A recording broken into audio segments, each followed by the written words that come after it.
গল্পকথন by Kallol chapter 2। আমাদের আজকের নিবেদন বিভূতিভূষণ বন্দ্যোপাধ্যায়ের গল্প সঞ্চয়। অতুল স্ত্রীকে ডেকে বললে, সে টাকা কোথায় গেল? বাক্সের মধ্যে যে টাকা ছিল। স্ত্রী দ্বিতীয় পক্ষের বউ স্বামীকে বেশ ভয় করে। সম্প্রতি টাইফয়েড থেকে উঠে অনেক কথাই মনে রাখতে পারে না। ভয় পেয়ে বললে, কেন, বাক্সের মধ্যে তোয়ালে বাঁধা ছিল, নেই? দেখছি না তো, তুমিও দেখো না খুঁজে। যা গিয়েছে তার পাওয়া যায় না, সে টাকাও পাওয়া গেল না। বাক্সের মধ্যে তো নেই, কোথাও তা নেই। বিমলা সারা দুপুর ধরে শত জায়গায় খুঁজেও তার কোনো কিনারা করতে পারলে না। সন্ধ্যের সময় ম্লান মুখে এসে স্বামীকে বললে, সে তো পেলাম না। পাবে না আমি জানি, আমার জিনিসে তোমার কোনো মায়া নেই। যেদিন নিরুপমা গিয়েছে সেদিনই সব গিয়েছে। তোমার বাক্সে অতগুলো টাকা রইল, কাপড় আছে, সায়া সেমিজ পাউডারের কৌটো ঠিকই রইল, তোয়ালে বাঁধা টাকাটাই গেল চুরি। সদ্য টাইফয়েড থেকে উঠেছে বিমলা, তার অধিকাংশ কথাই মনে থাকে না। তরঙ্গের মধ্যে তার জামা কাপড় সাবান ছিল, সবই সত্যি বটে, কিন্তু সে ভেবে দেখল গত 3 মাসের মধ্যে সে রোগশয্যায় পড়েছিল 2 মাস। মরণের দ্বার থেকে ফিরে এসেছে তাও সে জানে। স্বামী সর্বদা শিয়রে বসে পাখার বাতাস করে, মাথায় ঘটি ঘটি জল ঢেলে কত রকমের সেবা শুশ্রূষা করে তাকে বাঁচিয়ে তুলেছে, এ কথা তার ভাষা ভাষা মনে আছে। অসুখ সেরে উঠে আজ দিন 20 সে বাপের বাড়ি এসেছে। সেই তরঙ্গটাও এখানে এসেছে সঙ্গে। অসুখের আগে একদিন অতুল খাজনা আদায় করে অনেকগুলো টাকা আনে। বিমলা বায়না ধরল, ওগো, কিছু টাকা আমায় দাও না, দিতেই হবে, ছাড়বো না কিছুতেই। অতুল দ্বিতীয় পক্ষের স্ত্রীর অন্যায় আবদারে একটু বিরক্ত না হয়ে পারলে না। সংসার খরচের টাকা জমাবার মতো বেশি টাকা যদি থাকতো তবে সে কথা স্বতন্ত্র, তা যখন নেই অত বড় মেয়ের বোঝা উচিত। কিন্তু স্ত্রী বায়না ধরলে ছেলে মানুষের মতো, এই টাকাগুলো আমি আমার বাক্সে তুলে রাখবো, দাও আমাকে ওগো। অতুল 5টি টাকা অন্য খরচের জন্য রেখে বাকি টাকা স্ত্রীর হাতে তুলে দিল।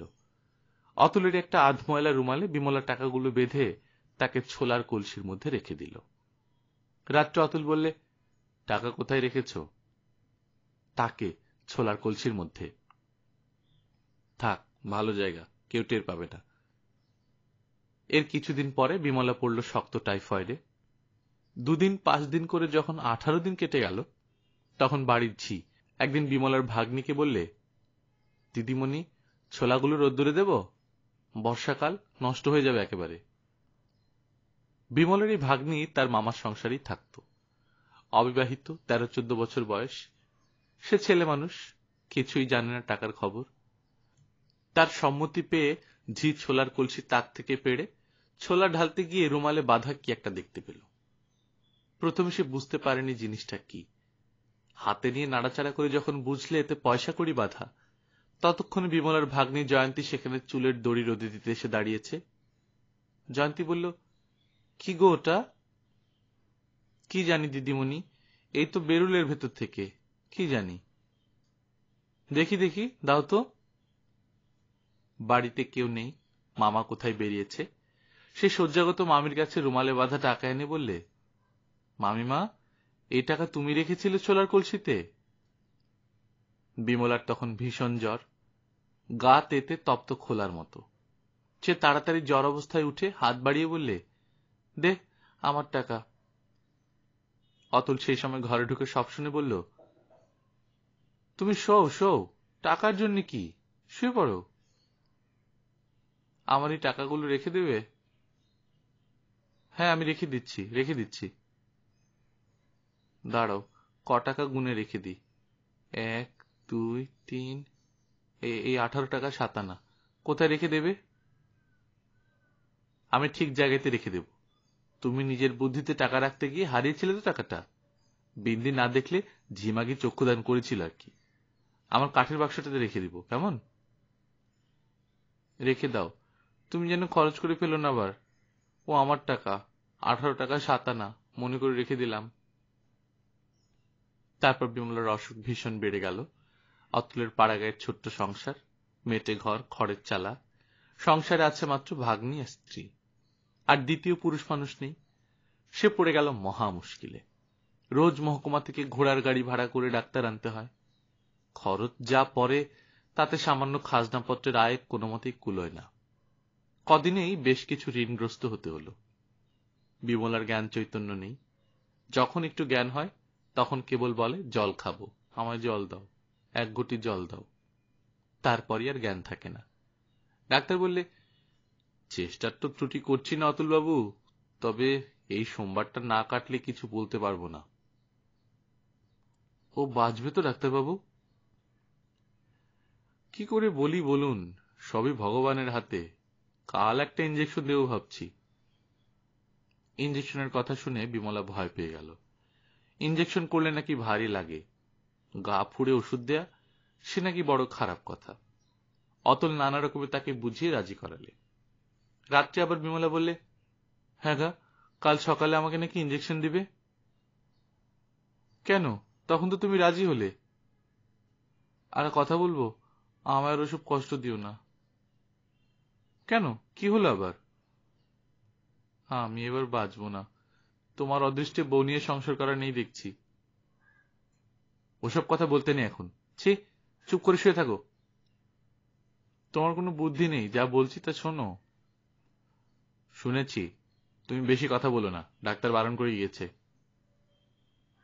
হ্যাঁ গা, তুমি আমি বাঁচিয়ে তুলতে পারবে? সে আবার কি কথা, নিশ্চয়ই। তোমার কি হয়েছে? এর চেয়ে শক্ত অসুখ হয় লোকের, তারা বেঁচে ওঠে। বলে অতুল কে কোন দুঃসহ ব্যাধি থেকে মুক্তি পেয়েছে তারই তালিকা কতক স্মৃতি থেকে, কতক কল্পনার উপর নির্ভর করে আবৃত্তি করতে লাগলো স্ত্রীর শিয়রে বসে। রায়দের বাড়ির বড় বউ 5 মাস অসুখে ভুগে কঙ্কালসার হয়ে গিয়েছিল। ননী চক্রবর্তী এই ধরনের টাইফয়েডে ভুগে বিছানার সঙ্গে মিশে গিয়েছিল। তারা সেরে সামলে উঠে দিব্যি সংসার ধর্ম করছে। বিমলা বলল, সে কতদিন আগে? ও, তখন নীরু বেঁচে আছে, তুমি হয়তো তখন জন্মাওনি। আমাকে তুমি বাঁচাও, তোমার কাজ ছেড়ে আমার কোথাও যেতে ইচ্ছে করে না, সজ্ঞেও না। তোমার তো সেরেই গিয়েছে, ভাবনা কিসের? চুপটি করে শুয়ে থাকো তো। সত্যি আমায় তুমি বাঁচাতে পারবে? অতুল দেখল বিমলার রোগ জীর্ণ কপল বেয়ে চোখের জল গড়িয়ে পড়েছে। মুখের ভাব এত বদলে গিয়েছে যে ওকে সেই বিমলা বলে চেনাই যায় না। ওর মাথার চুলের মধ্যে আঙুল চালিয়ে দিয়ে আদর করতে করতে অতুল বললে, অমন কথা বলে না, নিশ্চয়ই বেঁচে উঠবে। সে আবার একটা কথা কি? বিমলা নিশ্চিন্ত হয়ে ছেলে মানুষের মতো ঘুমিয়ে পড়ল।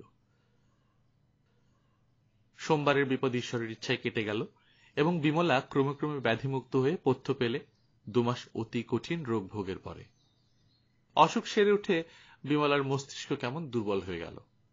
কোনো কথাই সে মনে রাখতে পারে না। 8-10 দিন এভাবেই কাটল। সকালবেলা আহারাদির পরে হয়তো একটু চুপ করে শুয়ে থাকে, তারপর দুপুরের দিকে উঠে বিছানায় বসে জয়ন্তীকে ডাকাডাকি করে, ও বিন্দি, শুনে যা। ও বিন্দি। কি মামিমা, কত বেলা হয়ে গেল, আমি ভাত দিবি নে? সে কি মামিমা, তুমি রোগা মানুষ, 9টার সময় যে তোমায় ভাত খেয়ে দিয়ে গেলাম পাশে বসে। না, আমি খাইনি, ভাত দে। তুমি ভুলে গেলে মামিমা, ভাত দিয়ে গেলাম যে, তুমি যে খেয়ে শুয়েছিলে। হ্যাঁ, তোদের সব মিথ্যে কথা, আমায় খেতে দিবি না তাই বল, দে দুটো ভাত। বিমলা ছেলে মানুষের মতো কাঁদতে শুরু করলে। জয়ন্তী স্নেহের সুরে বললে, কাঁদতে নেই মামিমা, ছি, তোমার মনে থাকে না কিচ্ছু, ভাত তোমায় খাইয়ে গিয়েছি। আচ্ছা, মা বাবু এলে জিজ্ঞেস করো। হ্যাঁ, যেমন তুই তেমনি তোর মা বাবু, আমি এদিকে খিদের জ্বালায় মরছি। জয়ন্তী নানা রকমে ভুলিয়ে তার দুর্বল মস্তিষ্ক মামিমাকে শান্ত করে ঘুম পাড়ালে। শ্রাবণের শেষ, ভীষণ বর্ষা পড়ে গেল। দিন নেই রাত নেই, সবসময় বৃষ্টি। থানা ডোবা জলে থই থই করছে। পটলের ক্ষেত সব জলে ডুবে গিয়েছে বলে হাটে বাজারে পটল বেজায় আকড়া। একদিন বিমলা স্বামীকে ডেকে চুপি চুপি অপরাধিনীর মতো বলল, ওগো, একটা কথা বলবো। কি? আমি একটা ভুল করে বড় লোকসান করে ফেলেছি। বলো, আমি বকবে না? আগে শুনি না। বকবে না আগে বলো? আচ্ছা বকছি নে।